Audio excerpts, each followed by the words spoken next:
Jadi sekali lagi TB1 masih ada waktu upload sampai dengan besok gitu ya, agar segera yang sudah ada filenya langsung segera diupload. Ya. Kemudian bobot tugas besar 2, ini yang mungkin minggu depan akan saya share tugasnya. Ini juga kelompok ya, dengan kelompok yang sama.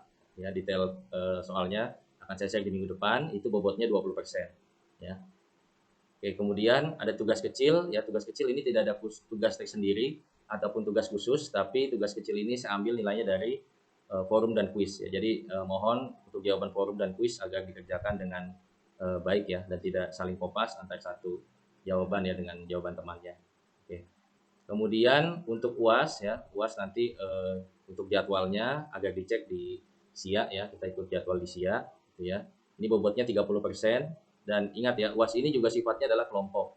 Ya kelompok, soalnya adalah take home ya, bisa dikerjakan dari sekarang.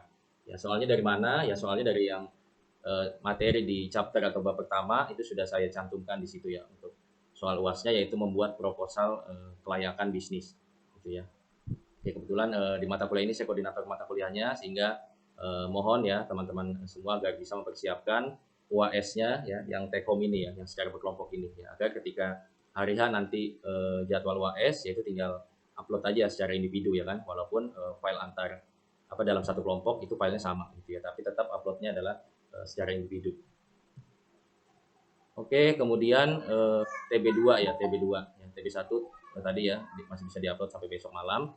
Ya untuk TB2 ini baru minggu depan saya share detailnya ya.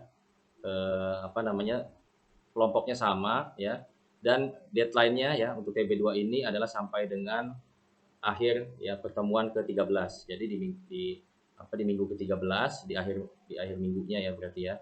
Nah, itu adalah deadline untuk pengumpulan TB2. Nanti detail tanggalnya dan lain sebagainya, teknisnya ya nanti saya lampirkan di file PDF-nya gitu ya. Kalau yang TB1 kita ulas sedikit ya. Kalau yang TB1 teman-teman sudah membuat company profile satu perusahaan yang dipilih gitu ya.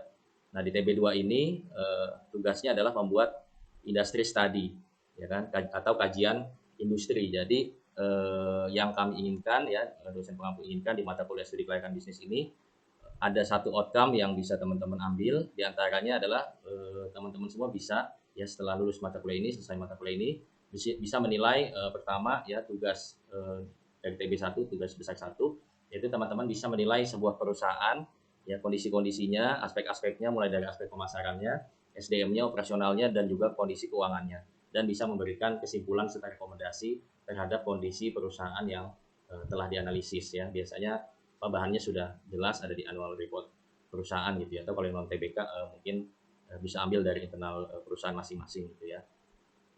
Oke, kemudian untuk TB2 ini tugasnya adalah tadi membuat kajian industri, di mana harapannya atau outcome-nya adalah mahasiswa bisa memahami perbedaan ya, atau karakteristik satu industri ya, perbedaannya dengan industri yang lainnya. Karena setiap industri itu unik, itu butuh pemahaman tersendiri ya, sehingga sangat ya penting ya bagi terutama dalam konteks mata kuliah studi kelayakan bisnis ini ya, memahami adanya perbedaan karakteristik ya antara satu industri dengan industri yang lain gitu ya. Jadi kalau kita misalkan ingin menganalisa perusahaan kelapa sawit gitu ya, nah, tentunya ini akan beda karakteristiknya dengan power plant ya, atau pembangkit listrik ya kan. Gitu juga berbeda karakteristiknya dengan consumer goods. Kemudian berbeda juga dengan shipping atau perkapalan. Kemudian beda juga dengan banking, dengan financial technology. Itu setiap industri memiliki karakteristik tersendiri ya. Sehingga harapannya teman-teman menguasai satu industri minimal ya, yang ditugaskan di dalam TB2 ini gitu ya. Termasuk secara praktis sebenarnya, kalau jadi kan sedangkan bisnis ini outputnya nanti di UAS adalah membuat proposal kelayakan bisnis gitu kan. Kalau di sektor realnya sebenarnya yang membuat ini adalah konsultan ya, konsultan yang membuat feasibility study atau studi kelayakan proyek gitu ya. Nah, mereka pun gitu ya secara praktek membeda-bedakan tuh ya berdasarkan industri. Jadi katakanlah konsultan A gitu ya, atau ada di dalam satu konsultan tersebut ada timnya masing-masing ya, mana tim yang khusus untuk perkebunan, mana yang khusus untuk infrastruktur, mana yang khusus di pertambangan gitu misalkan ya. Dan mereka punya expertise masing-masing yang ini memang unik ya, ataupun setiap industri memiliki karakteristik sendiri, sehingga butuh pemahaman di masing-masing industri tersebut. Oke, konten makalahnya nanti ada ada industri overview-nya gitu ya. Kemudian disajikan juga data produksi ya versus konsumsi ya, atau bahasa lainnya adalah supply demand-nya ya, mulai dari bahan bakunya didapat dari mana, dalam bentuk apa dan lain sebagainya. Kemudian diproses di pabrik misalkan ya, manufacturing ya, kemudian produknya yang dihasilkan apa, outputnya ya, kemudian disalurkan kemana, usernya siapa ya, cerita kurang lebih seperti itu ya. Kemudian bisnis prosesnya tadi ya, mulai dari bahan baku sampai dengan barang jadi sampai itu ke tangan konsumen ya, itu prosesnya seperti apa. Nah, kemudian juga konten lainnya adalah siapa nih pemain besarnya di Indonesia gitu. Ya, katakanlah kalau kelapa sawit mungkin ada Astra Agro, ya kan, ada Sampurna Agro ya, atau ada Wilmar, ya, ada Salim Group ya, dan lain sebagainya. Nah, itu di highlight siapa aja pemain-pemain besarnya ya, mungkin top 5 ataupun top 10-nya gitulah ya. Oke, kemudian oke, sebentar. Oke, kemudian bisnis modelnya atau financial modelnya seperti apa gitu ya, itu juga dijabarkan ya. Sumber literaturnya biasanya bisa beroleh di Google Scholar, di jurnal-jurnal pun ada ya, ataupun khusus di industri study sendiri ya, biasanya itu ada bahan-bahan yang bisa diambil gitu ya. Ya misalkan tadi kalau contohnya kelapa sawit ya, dia punya pabrik, financial model atau bisnis modelnya seperti apa ya, mulai dari mereka mengambil bahan baku ya, tandan buah segar atau buahnya itu, kemudian diproses di pabrik ya, pabriknya kapasitas berapa, misalkan 60 ton per jam gitu ya. Kalau ada datanya kapasitas yang terpakainya berapa itu juga boleh ya. Kemudian dari pabrik itu outputnya apa, produk yang dihasilkan ya, misalkan CPO, minyak kelapa sawit gitu ya. Kemudian ditambahkan juga harganya berapa per kilo saat ini gitu ya, di highlight aja secara singkat-singkat gitu ya, harganya berapa. Kemudian palm kernelnya biasanya ada produk satu lagi ya, harganya juga berapa gitu ya, sehingga bisa generate EBITDA ataupun profit berapa persen gitu ya secara normatifnya gitu kan. Apalagi kalau teman-teman tahu kan minyak goreng lagi mahal, itu menarik untuk menganalisis juga ya, misalkan dalam konteks kelapa sawit ini gitu ya, karena secara bahan baku minyak sawitnya juga ternyata sudah mahal ya, 20 ribuan per kilo kan.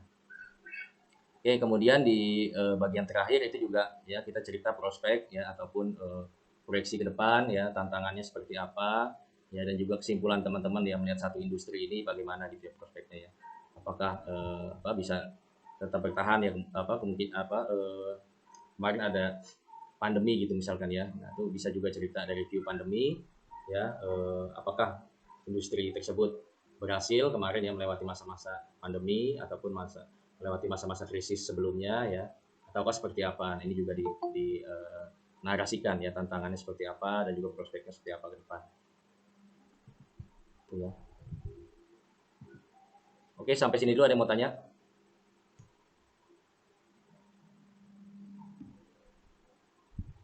Oke, belum ya?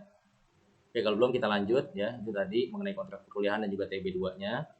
Oke, kemudian kita masuk ke soal UAS ya. Soal UAS, saya ingatkan lagi mungkin kalau ada yang berjoin ya, UAS berkelompok dengan kelompok yang sama, yang membuat proposal kelayakan bisnis. Ya, ini sederhananya sebenarnya seperti membuat bisnis plan gitu ya, atau rencana usaha yang sebenarnya mungkin teman-teman sudah sering buat di mata kuliah lain gitu ya, atau di mata kuliah kewirausahaan biasanya gitu ya. Nah, yang membedakan di mata kuliah ini adalah selain mengeksplor idenya gitu ya, atau juga membuat idenya saja biasanya gitu ya di proposal di kewirausahaan. Nah, bedanya di mata kuliah studi kelayakan bisnis ini, teman-teman juga harus bisa mengakses ya kelayakannya gitu.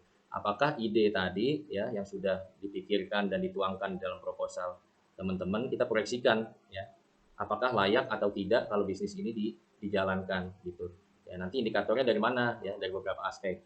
Ya, dilihat dari aspek pemasarannya, kemudian aspek manajemen, aspek teknis dan operasional, dan yang ya biasanya titik beratnya ya, atau proporsi yang lebih besarnya itu ada di aspek keuangan ya, yang biasanya ya teman-teman pasti buat cash flow, buat proyeksi cash flow ya, sampai dengan jangka waktu payback periodnya berapa sih gitu ya. Kalau kuliner mungkin payback periodnya atau balik modalnya cepat, nggak sampai setahun kan gitu ya. Tapi mungkin kalau yang related dengan mesin, dengan pabrik-pabrik ya, atau dengan big asset yang dia capexnya tinggi ya, atau dia modalnya tinggi, nah itu bisa saja payback periodnya bisa jadi di atas 5 tahun umumnya ya, bahkan sampai dengan 10 tahun, 12 tahun, tergantung tadi ya kewajaran di industrinya masing-masing ya, karena setiap industri, setiap jenis bisnis itu mempunyai keunikan masing-masing ya. Yang terpenting adalah tingkat kewajarannya gitu ya.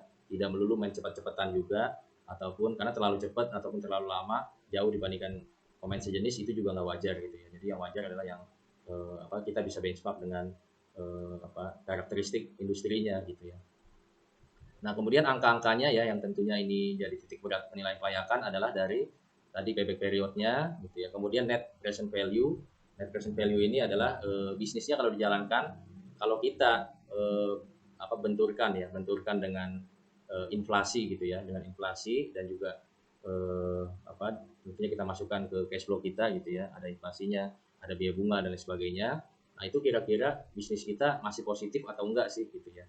Kalau positif artinya masih ada untung ya. Walaupun dilawan dengan suku kita harus bayar bunga, kita harus kena inflasi setiap tahunnya gitu ya. Ya kalau positif artinya masih ada untung gitu ya.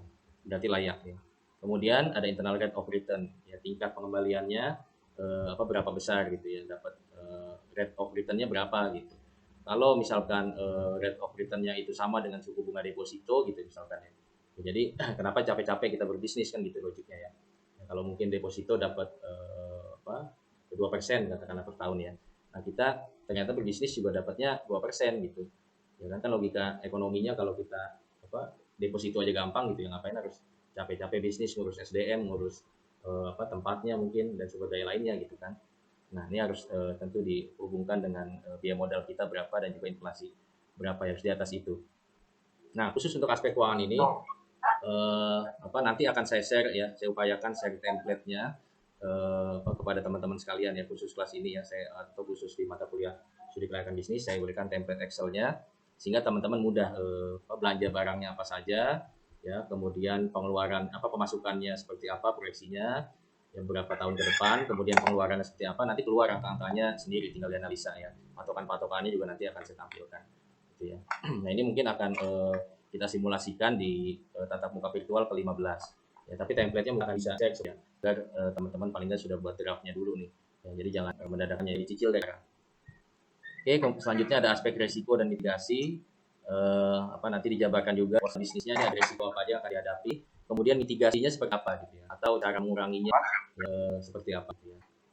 Oke, kemudian kesimpulan kontribusi terhadap ekonomi sosial dan lingkungan ya, seperti apa kontribusinya, dan tentunya ada kesimpulannya apakah bisnis kita layak atau tidak untuk dijalankan ya. Oke, nah sore ini kita akan bahas yang 3 aspek ini dulu ya, pemasaran, manajemen, dan juga aspek teknis. Oke, sampai sini dulu. Ada yang mau ditanya yang mengenai proposal UAS? Minta tolong di mute ya, itu ada suara yang bocor, minta tolong di mute.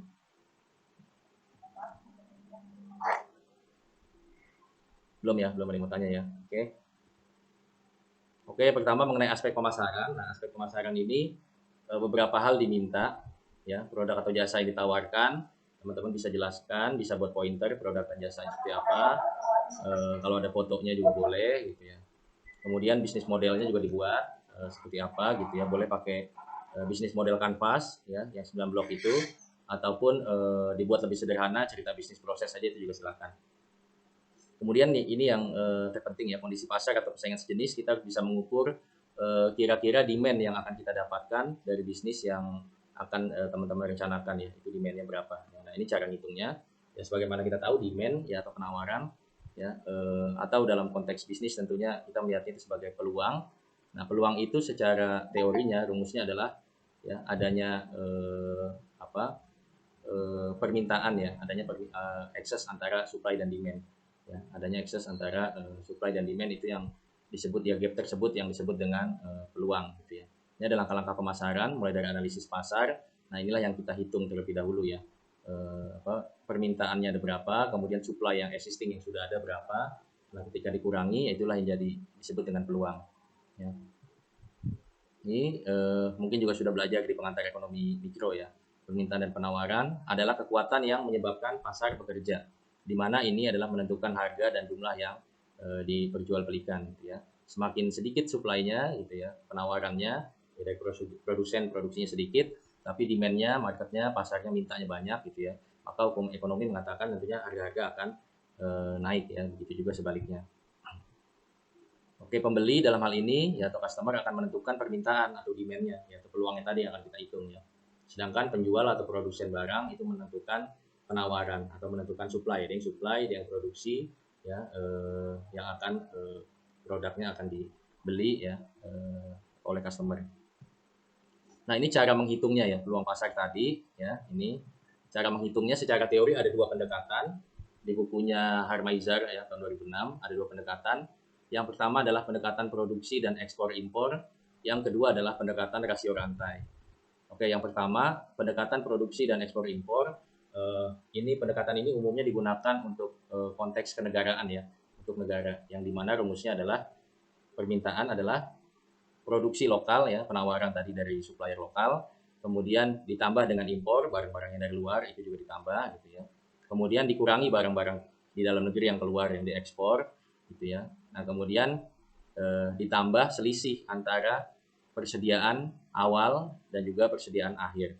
Nah, itulah yang disebut dengan permintaan dengan pendekatan produksi dan ekspor impor. Jadi ini teknik pertama adalah untuk menghitung peluang pasar ya, tapi konteksnya adalah konteks kenegaraan ataupun konteks bisnis internasional gitu ya. Nah, yang akan kita gunakan dalam proposal UAS teman-teman adalah pendekatan rasio rantai ya. Nah, pendekatan rasio rantai ini lebih skupnya lebih kecil gitu ya. Yang dimana rumusnya adalah permintaan sama dengan jumlah penduduk ya di satu wilayah ya sesuai dengan target market yang kita bidik. Ya, kemudian dikalikan dengan pendapatannya ya, kemudian dikalikan dengan urutan mata rantainya, urutan rasio-rasionya. Ya. Nah, mungkin ini masih agak ngawang-ngawang ya, ini saya kasih contoh. Di slide berikutnya pendekatan kedua yang akan kita pakai di proposal bisnis diupayakan. Ya. Contoh misalkan kita mau buka usaha minimarket ya, terus kita mau hitung berapa permintaannya gitu atau demand-nya atau peluangnya ya. Nah, katakanlah dalam satu komplek itu ada 2.810 KK gitu ya. Dengan pendapatan per bulan rata-rata 2 juta. Nah, sedangkan ada juga warga-warga yang di luar komplek itu jumlahnya 1.400 KK ya. Pendapatan rata-ratanya mungkin di bawah itu ya, katakanlah 1.250 per bulan gitu ya. Nah, sehingga perkiraan penduduk yang atau konsumen yang akan membelanjakan uangnya ke minimarket adalah ya pertama ya mengenai pendapatan ya. Pendapatan tadi 2 juta yang warga komplek kita kalikan dengan jumlah kakaknya. Katakanlah ada tadi 2.810 kakak. Ya, katakanlah kita mau buka di di wilayah Meruya Utara nih ya. Kelurahan Meruya Utara itu ada 2.810 kakak contoh ya. Rata-rata pendapatannya 2 juta ini tahun berapa gitu bisa lebih ya. Ya. Nanti disesuaikan aja ya misalkan dengan UMR ataupun data-data yang lebih terkini gitu ya. Ya, kemudian dikalikan jumlah kakaknya dengan jumlah pendapatannya, maka didapatkan ya potensi pendapatan warga komplek di satu kelurahan itu misalkan ada 5,6 miliar ya. Nah, sedangkan yang warga di luar perumahan di luar komplek gitu ya, itu ada 1.400 kakak, kita kalikan dengan pendapatannya rata-rata 1.250 sehingga didapatkan ya potensi pasar ya atau jumlah uangnya yang ada itu ada 1,7,5 miliar.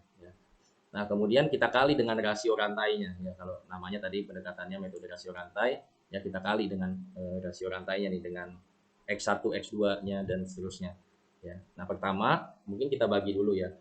Kita bagi dulu katakanlah dari gajinya 2 juta tadi, warga komplek tadi gajinya 2 juta ya.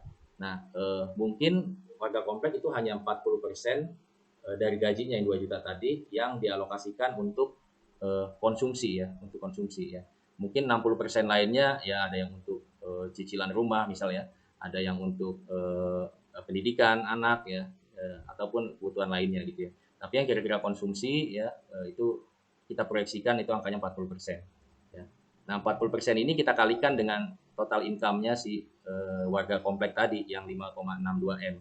Ya, kita kalikan 40% kali 5,62 M, maka didapatkanlah angka 2,248 miliar. Ya, kemudian sama juga yang warga di luar komplek, katakanlah mungkin konsumsinya lebih banyak gitu ya, karena mungkin jumlah anaknya lebih banyak dan lain sebagainya gitu ya. Kita asumsikan konsumsinya 70% deh gitu ya, karena mungkin dia nggak punya cicilan ya, cuma konsumsi sama ya pendidikan ya. Ya, misalkan gitu. Kemudian 70% dikali dengan tadi income-nya berapa? 1,7,5 miliar. maka didapatkan 70% dikali 1,75 miliar, dapatkan potensi sebesar 1,225 miliar gitu ya. Nah, kemudian dari ya total yang 2,2 M dan 1,2 M ini, ya kan, mereka belum tentu menghabiskan konsumsi seluruhnya di minimarket ya. Mungkin ada yang ke pasar tradisional gitu ya, atau ada yang menghabiskan konsumsi ke warung tetangga ya, misal seperti itu ya. Nah, maka kita buat rasio rantai lagi, kita kerucutkan lagi ya, kita kalikan dengan persentase lagi ya. Katakanlah warga komplek ya, dari total konsumsinya itu hanya 20% kayaknya dengan ke minimarket ya. Maka 2,2 miliar tadi kita kalikan lagi dengan 20%, maka didapat potensi sebesar 449 juta ya. Nah, yang warga di luar komplek ya mungkin hanya 10% nih, karena mungkin lebih suka ke pasar becek ya, atau ke warung tetangga ya, atau toko kelontong lainnya gitu ya. Nah, hanya 10% dari 1,2 miliar, maka didapat potensi sebesar 122 juta. Sehingga total peluang yang bisa kita dapat dengan membuka minimarket baru di wilayah tersebut ya, per bulan kira-kira ya potensinya akan mencapai 572 juta 100 ribu ya, dari penghitungan rasio rantai tadi gitu ya. Nah, pendekatan ini yang kita gunakan untuk menghitung peluang pasar ya, dalam proposal studi kelayakan ya. Kemudian ini ada kuadran bisnis yang sehat. Tentunya bisnis yang masih merintis macam-macam ya. Ada yang aktivitas dan produknya dalam bisnis itu banyak, ya kan. Tapi profitnya juga banyak ya, karena kita aktivitasnya banyak, produk yang dijual juga macam-macam, sehingga profitnya juga banyak ya. Nah, itu hal yang biasa. Kemudian ada juga yang aktivitas bisnisnya sedikit, produknya sedikit, untungnya juga sedikit. Nah, itu hal yang biasa gitu ya.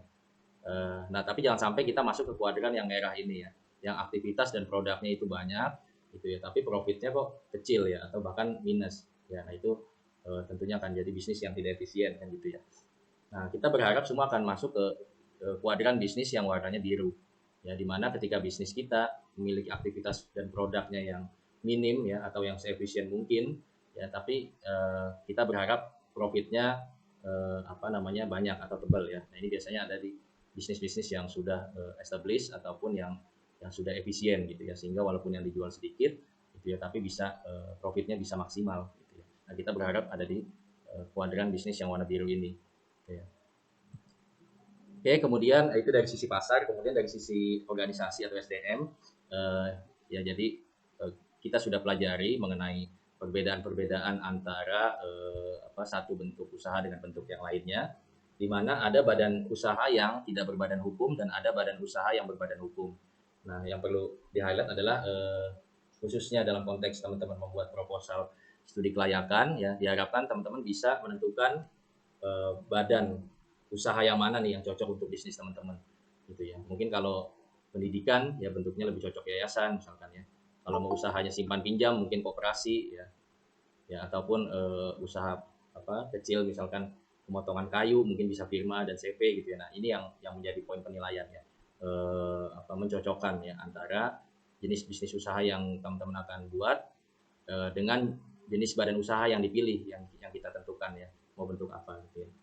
Oke, yang tidak berbadan hukum ya, di sini saya lihat ada firma dan CV sebagaimana kita telah pelajari, bahwasanya kedua bentuk ini belum diatur secara spesifik oleh undang-undang, namanya juga tidak dicek, sehingga kemungkinan ada nama-nama yang sama antara satu firma dengan CV lainnya ya. Kemudian proses pendiriannya, firma boleh aktanya lewat notaris, tapi boleh juga aktanya secara bawah tangan ya. Kemudian yang CV itu aktanya harus notaril ya, atau di depan notaris, jadi buat depan notaris. Keduanya sama-sama disahkan, ada SK pengesahannya di pengadilan negeri. Ya, kemudian bentuk pemilikannya, modalnya itu bisa berupa saham ataupun bukan saham. Kemudian tanggung jawab pemilik cenderung tidak terbatas, karena memang ini related dengan individu atau kongsi ya, antara beberapa individu, sehingga tanggung jawabnya tidak terbatas. Kemudian firma dan CV ini tidak dapat memiliki tanah ya. Jadi kalau PT gitu ya, atau koperasi misalkan ya, nah itu bisa memiliki tanah ya dalam bentuk sertifikat hak guna usaha misalkan, itu bisa. Tapi di bentuk usaha firma dan CV ini ya, bentuk badan usaha ini tidak bisa memiliki tanah ya, tidak bisa memiliki sertifikat gitu ya. Mungkin ya nama sertifikatnya harus atas nama pribadi pemilik. Kemudian komposisi modal tidak dicantumkan di anggaran dasar, jumlah pendiri minimal 2 orang, hak suara ya di firma mitra dan CV para sekutu. Ya pada prinsipnya hampir sama ya firma dan CV ini gitu ya. Hanya tadi kalau firma masih diperkenankan untuk dibuat secara bawah tangan pendiriannya, sedangkan CV harus notaris. Oke, kemudian ada ya jenis badan usaha yang berbadan hukum. Ya, antara lain ada PT atau perseroan terbatas, ada yayasan dan ada koperasi. Ya, masing-masing telah diatur oleh undang-undang. Ya, PT diatur oleh Undang-Undang Nomor 40 Tahun 2007, sedangkan yayasan diatur oleh Undang-Undang Nomor 28 Tahun 2004 dan koperasi diatur oleh Undang-Undang Nomor 25 Tahun 92. Ya, nama dicek sehingga minim ya untuk sama antara satu PT dengan PT lainnya, yang begitu juga yayasan dan koperasi. Kemudian proses pendirian semuanya aktanya harus di notaris buatnya, harus secara notaril. Kemudian pengesahannya PT dan yayasan itu di bawah Kementerian Hukum dan HAM ya, Kemenkumham, sedangkan koperasi di bawah Kementerian Koperasi dan UKM ya. Kemudian terkait modalnya, PT bentuknya saham, minimal modal dasar 50 juta, kemudian modal historinya 12,5 juta. Ya kalau yayasan related dengan pribadi biasanya, kemudian koperasi modalnya adalah dari anggota dan juga masyarakat. Tanggung jawabnya di PT terbatas pada modal, tanggung jawab pemilik ya, tapi ada manajemen dan lain sebagainya ya di sisi operasional gitu ya. Kemudian yayasan tanggung jawab juga ini tidak terbatas ya sama dengan firma dan CV karena related kepada individu yang membuatnya. Kemudian kalau koperasi tentunya milik anggota. Pemilikan tanah semuanya bisa miliki, jadi tanah itu bisa atas nama PT, yayasan ataupun koperasi. Kemudian terkait pencantuman komposisi modal, PT tentunya akan dicantumkan yang anggaran dasar. Begitu juga dengan yayasan. Nah kalau koperasi ini adanya di RAT atau rapat anggota tahunan, ya, yang dimana itu diselenggarakan biasanya normalnya atau normatifnya setiap tahun gitu ya. Jumlah pendiri minimal 2 orang untuk PT, 1 orang atau lebih untuk yayasan. Sedangkan koperasi itu kalau koperasi primer harus 20 orang, sedangkan koperasi sekunder harus didirikan oleh 3 koperasi. Hak suaranya PT oleh pemegang saham, yayasan pemilik, dan koperasi oleh anggota.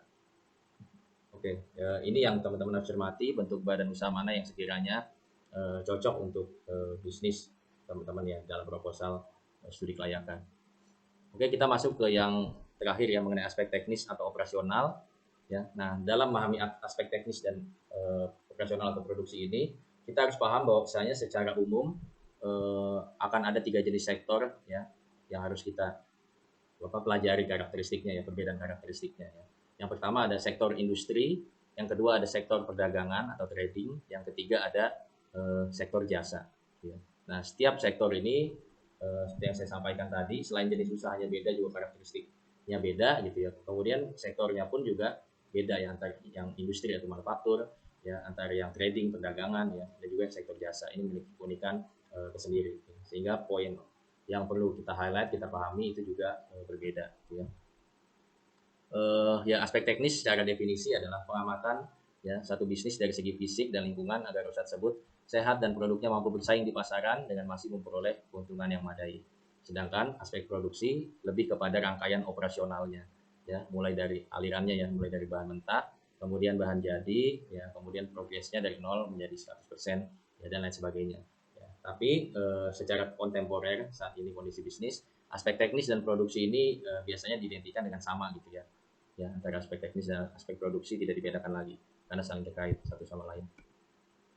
Oke, kemudian kita bicara konteks proposal bisnis ya, itu adalah analisis peluang sekaligus juga analisis risiko ya yang perlu digarisbawahi.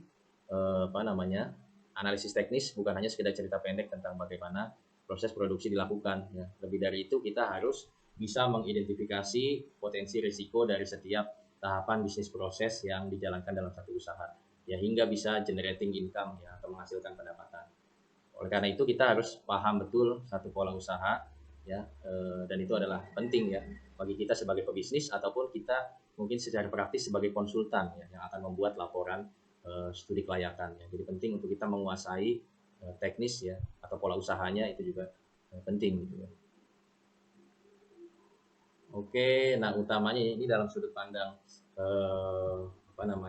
kinerja ya, kinerja keuangan.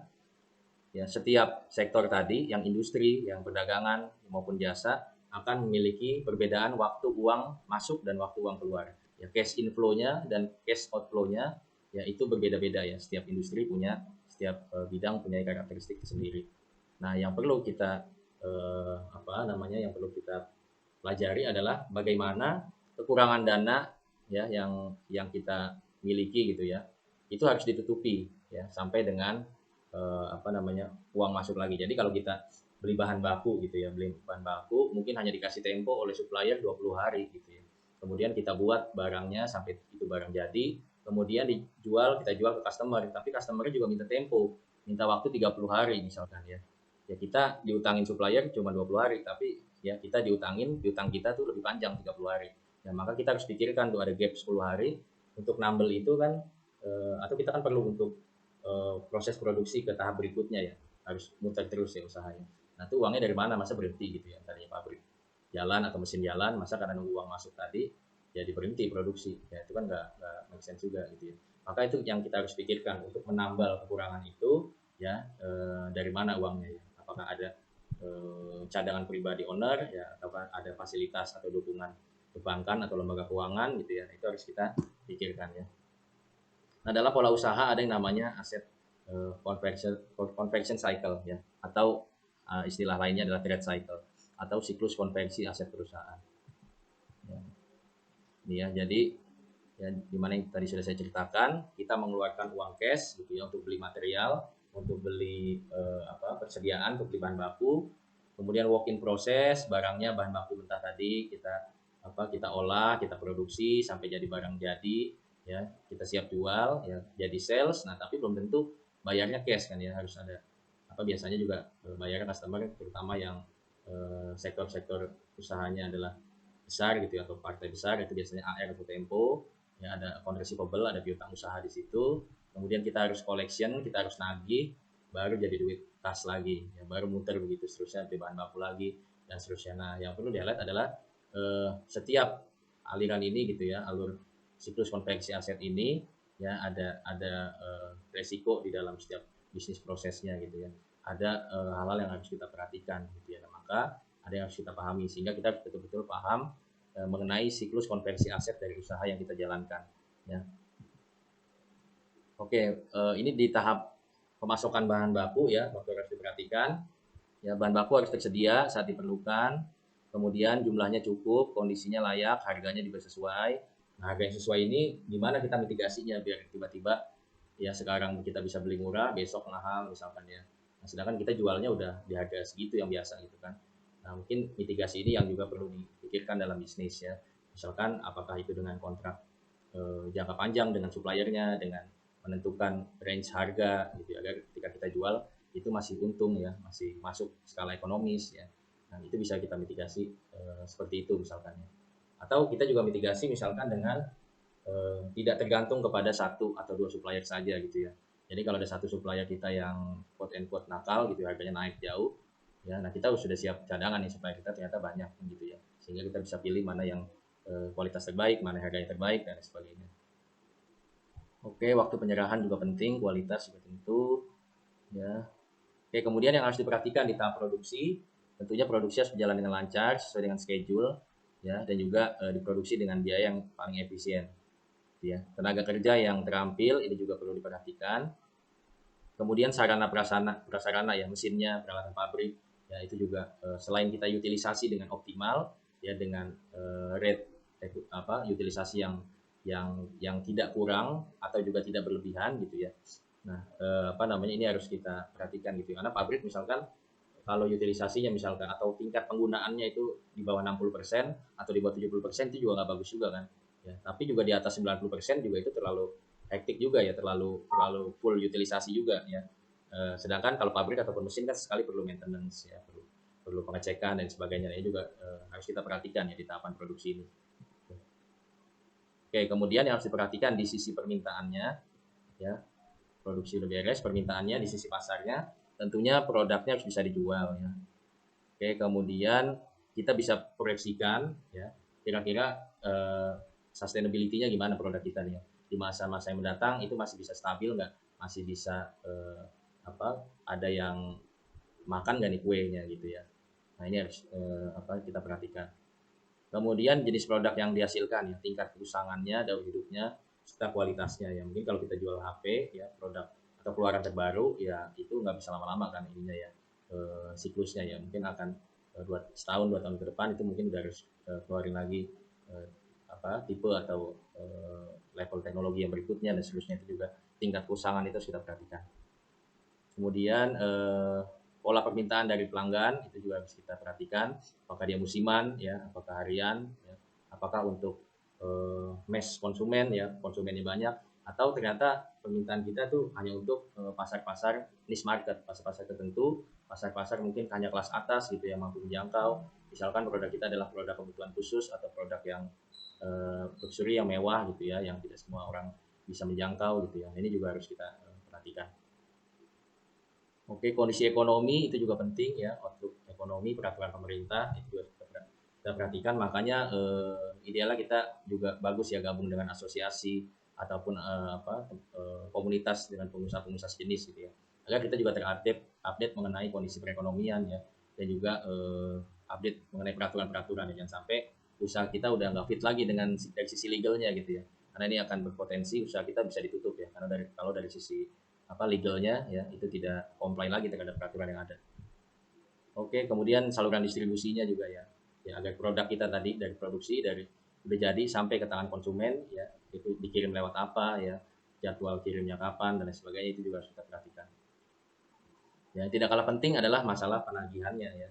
Jadi udah kejual ya, tapi masih jadi piutang nih, belum jadi uang kas. Itu juga harus kita perhatikan ya kualitasnya, dan kalau bisa customernya kita spread ya, kita sebar ya. Misalkan kita mungkin supplier hijab ya, kita jual hijab dalam partai besar.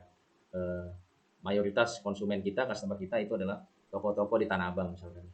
Nah, tapi karena di toko-toko di Tanah Abang mungkin temponya lama tuh ya, baru setahun sekali mungkin bayar, setelah Lebaran baru bayar dan sebagainya gitu ya. Nah, kita juga nggak mau nih portofolio usaha kita keganggu karena kita cuma punya satu customer profile yang bayarnya setahun sekali gitu ya. Nah, kita juga buka lah, mungkin kita buka IG, kita buka jualan retail juga gitu ya, sehingga ada yang uang masuknya itu setahun sekali ya, ada yang harian dari IG, atau mungkin kita juga buka toko toko setiap minggu gitu ya, di pasar pagi atau di mana, misal contoh aja ya, misalkan ada yang cash flow-nya mingguan gitu, jadi kita spread tuh masalah penagihannya, ada yang cash basis, ada juga yang piutang. Nah, itu harus kita pikirkan ya. Oke, ini penjabaran lebih detailnya lagi tadi ada di sektor industri, sektor perdagangan, dan juga sektor jasa ya. Apa-apa critical point yang harus diperhatikan, walaupun tadi dari setiap tahap sebenarnya sudah dijelaskan, mulai dari kita mendapatkan bahan baku, kita berproduksi, kemudian kita jual produknya sampai nagihnya ya. Nah, tapi ini dijabarkan lagi, misalkan industri atau ini identik dengan manufaktur, dengan pabrik atau dengan mesin-mesin gitu ya, usaha yang terkait dengan ini. Nah, ini yang kita harus perhatikan critical point-nya di aspek teknis ini adalah misalkan lokasi pabriknya ya. Nah, lokasi pabrik biasanya harus dekat dengan sumber bahan baku misalkan gitu ya. Nah, kalau kita ngomongin tadi contohnya perusahaan kelapa sawit gitu ya, buahnya itu kan nggak bisa lama-lama ya, paling nggak 24 jam, itu setelahnya udah tingkat keasamannya sudah makin tinggi gitu ya, sehingga buah tadi harusnya dekat dengan lokasi pabrik ya, sehingga tidak sampai 24 jam ya, bahkan mungkin kurang dari 6 jam pun idealnya sudah, atau kurang dari 10 jam lah, itu sudah bisa diolah buahnya, sehingga tingkat keasamannya belum tinggi misalkan seperti itu ya. Jadi ini penting untuk lokasi pabrik itu juga dekat dengan sumber bahan bakunya yang diolah ya. Kemudian ketersediaannya, akses jalannya, jangan sampai akses jalan pegunungan dan sebagainya yang susah untuk dari sisi transportasinya ya. Kemudian ketersediaan power ya, baik dari sisi BBM-nya ya, listriknya, sumber listriknya dari mana, apakah PLN sudah ada atau mungkin dari genset dan sebagainya ya, atau dari sumber gas batu bara gitu itu. Nah, kita peroleh dari mana ya, air bahkan ya, sampai pembuangan limbahnya itu kita pikirkan. Harga tanah juga ini harus make sense, yang sampai ya kalau kita bangun pabrik yang luasnya segitu besar ya, hektaran, tapi harga tanahnya mahal, itu kan jadi nggak masuk skala ekonomisnya dengan industri gitu ya. Jangan-jangan cocoknya kita buat properti nih, karena harga tanahnya juga mahal, jangan daerah pemukiman kan gitu ya. Ini kita harus pikirkan ya. Kemudian ketersediaan tenaga kerja baik dari jumlah maupun kualitas tenaga kerjanya itu harus ada ya, walaupun tadi konteks pabrik ya, pabriknya di Kalimantan, pabrik sawit Kalimantan, tenaga kerjanya dari mana itu harus dipikirkan juga, apakah dari transmigran ya, dari kita ikut program pemerintah yang mengadakan mengadakan tenaga kerja dari Pulau Jawa gitu ya, itu bisa kita ikuti gitu. Kemudian dari sisi faktor produksi, kita juga harus aware dengan mesin yang kita miliki, kapasitasnya, jenisnya, kondisinya kita harus paham ya, kapasitas berapa. Jangan sampai over capacity, jangan sampai buahnya masuk terlalu banyak gitu kan. Ya, ataupun apapun komoditas yang diolahnya lebih banyak dan sebagainya. Ya, kemudian umurnya ya, umur ekonomisnya berapa dari sisi teknis, apa namanya, maintenance-nya ya seminggu sekali atau harian setiap berapa jam gitu ya, atau ada yang setahun sekali. Nah, itu juga harus dijadwalkan, jangan sampai bisnis terus jalan terus akhirnya umur ekonomisnya semakin pendek gitu ya. Oke, fleksibilitas penggunaan mesin yang menyesuaikan dengan teknologi tentunya.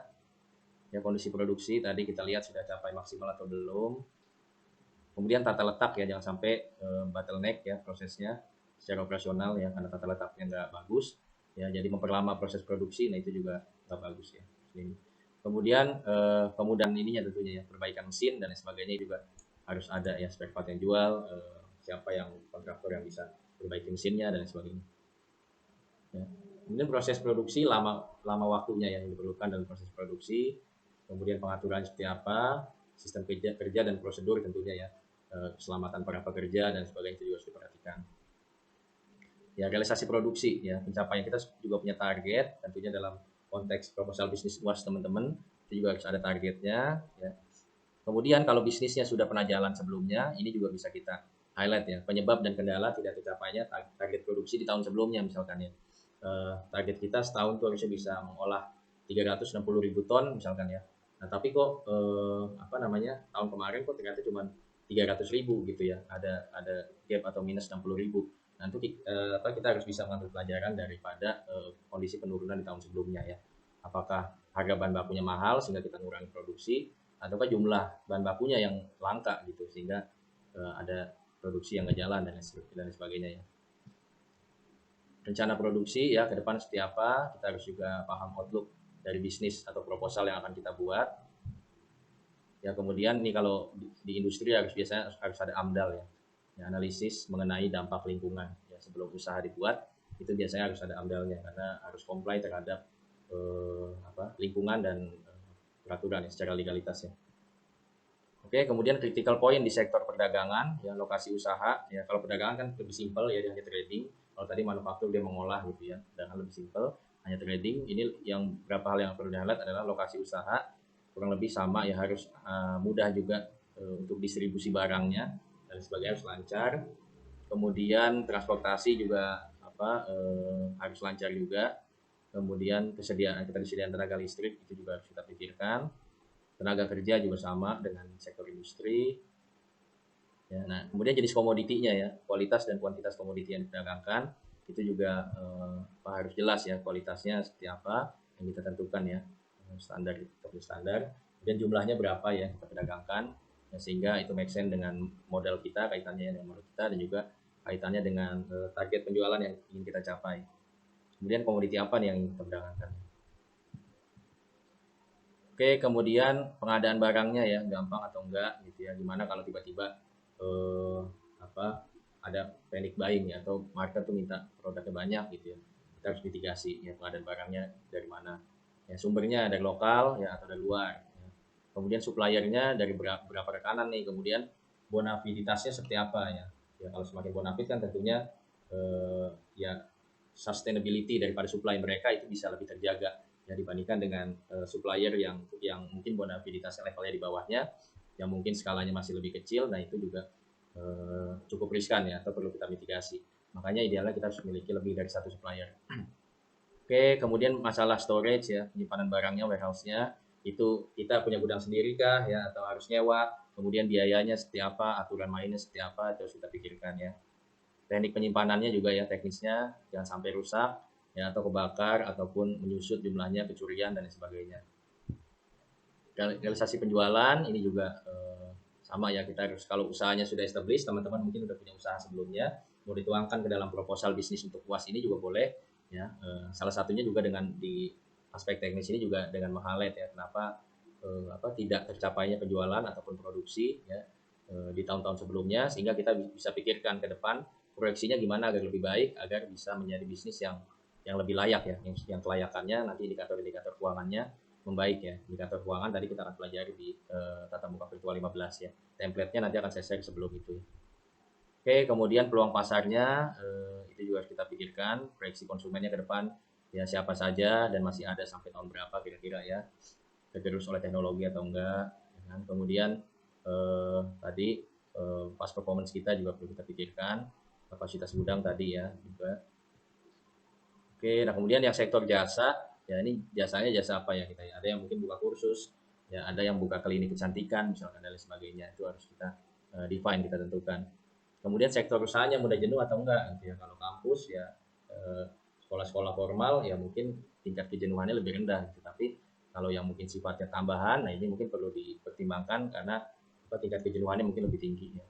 Kemudian kita harus ukur pesaing baru tuh mudah masuk atau enggak ya. Syaratnya gampang nggak untuk masuk dan sebagainya. Oke, kemudian ini tadi yang bersifat umum atau khusus ya, formal atau non formal misalkan dalam sektor pendidikan.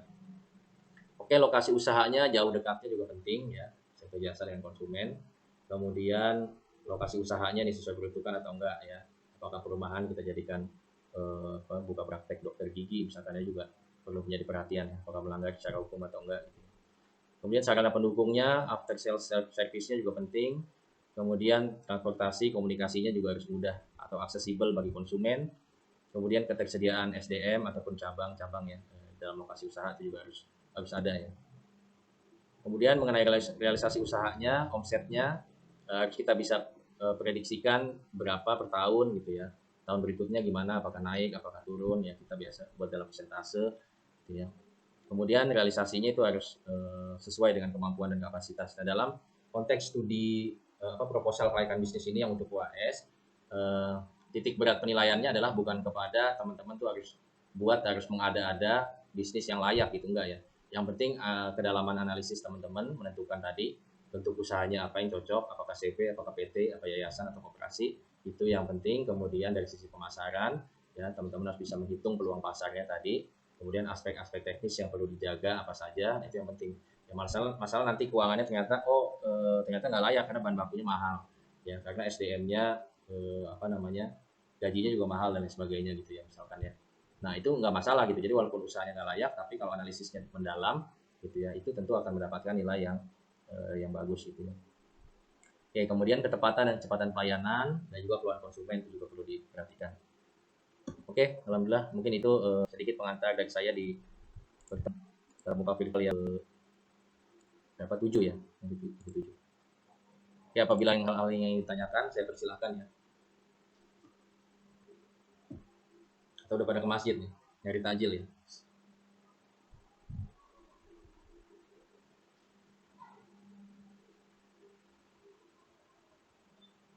Ada yang mau ditanyakan?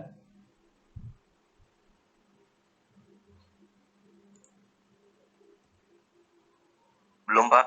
Belum ya, udah sirup udah di depan ini ya. Udah di atas meja ya, udah siap ya sama kolak.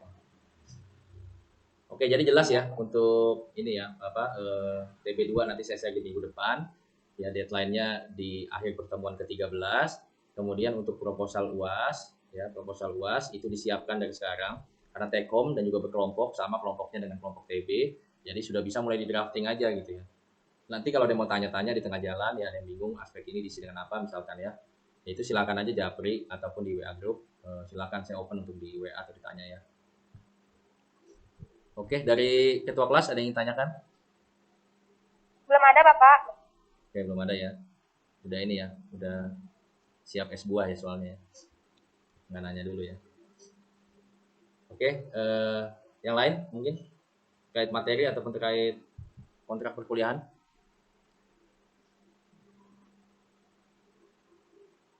Udah jelas ya? Oke. Ya, ketua kelas boleh minta bantu ini ya untuk screenshotnya udah ada belum? Baik, Pak. Ya, itu satu sama nanti tolong di foto ya siapa-siapa yang absen lewat chat ya. Minta tolong dijawab ke saya. Bapak, maaf. Tadi Arnisa berpesan sama saya, Pak. Ya, itu udah japri kan? Oh, sudah. Ya, Nanti takutnya Bapak lupa. Ya, udah. Terima kasih, Pak. Pak, untuk Pak Supriyono udah diatur belum, Pak? Udah ngisi di kolom chat belum? Yang tadi telat tulis nama dan NIM-nya di kolom chat ya. Yang yang gimana Pak? Di kolom chat, ini kan ada kolom chat nih di Google Meet. Oke Pak. Ya, Iya Pak, ya Pak. ketik nama dan NIM-nya ya, yang tadi belum dipanggil ya, atau yang join-nya belakangan ya, tolong sebelum ini live ya ketik dulu nama dan NIM-nya di kolom chat. Ya, biar nanti ketua kelas minta tolong di capture dan dikirim saya. Biar saya absenkan belakangan ya.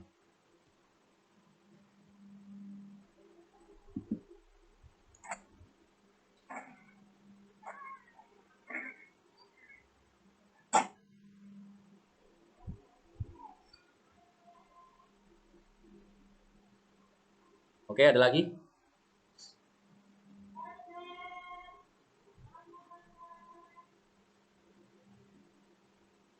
Oke, sudah ya, sudah absen semuanya. Renata udah itu ya, udah di capture ya, siapa-siapa yang absen di chat udah ya? Sudah, Pak. Oke, siap, makasih banyak. Baik, kalau sudah tidak ada lagi, sekali lagi terima kasih ya kepada teman-teman yang sudah hadir dalam tatap muka virtual kita yang ketujuh. Jadi nanti absen di minggu ketujuh ini dari tatap muka virtual ini ya, tidak ada podium dan tidak ada quiz. Silakan download modul materi di web learning. Dan tadi juga bagi beberapa ada yang japri belum sempat ataupun kelupaan untuk upload TB1 ya, walaupun sudah ngerjakan ya, agar segera diupload. Karena saya buka atau saya perpanjang nih sampai besok malam jam 23.59. Jadi yang belum upload agar segera upload ya, diupload secara individu, sudah saya tekankan berkali-kali ya di file PDF tugasnya ataupun di tatap muka virtual ya. Jadi uploadnya secara individu walaupun filenya sama. Ya, agar semua record hijau, semua record mengumpulkan tugas. Ya. Baik, kalau tidak lagi, terima kasih. Saya tutup. Billahi taufiq wal hidayah. Assalamualaikum warahmatullahi wabarakatuh. Selamat berbuka puasa bagi yang menjalankan ya. Waalaikumsalam. Terima kasih, Pak. Ya, terima kasih semuanya. Terima kasih, Pak. Terima kasih.